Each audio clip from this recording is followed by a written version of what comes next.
Pandit Deendayal Upadhyay town hall ખાતે Surendranagar district cooperative bank લિમિટેડની 67મી વાર્ષિક સાધારણ સભા અને આંતરરાષ્ટ્રીય સહકારિતા વર્ષ 2025 અંતર્ગત સહકારી મહાસંમેલનનું આયોજન કરવામાં આવ્યું હતું।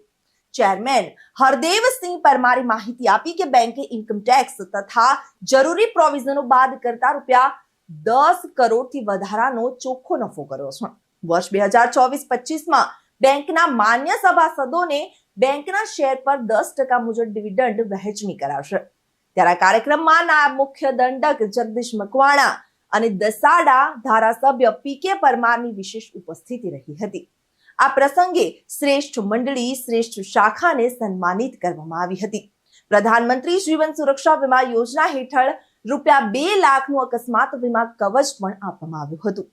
આ કાર્યક્રમમાં મોટી સંખ્યામાં સભાસદો ઉપસ્થિત રહ્યા હતા। રિપોર્ટર રાજદાન ગઢવી સાથે ઉદયસિંહ ચાવડા, ચક્રવાત ન્યૂઝ, સુરેન્દ્રનગર।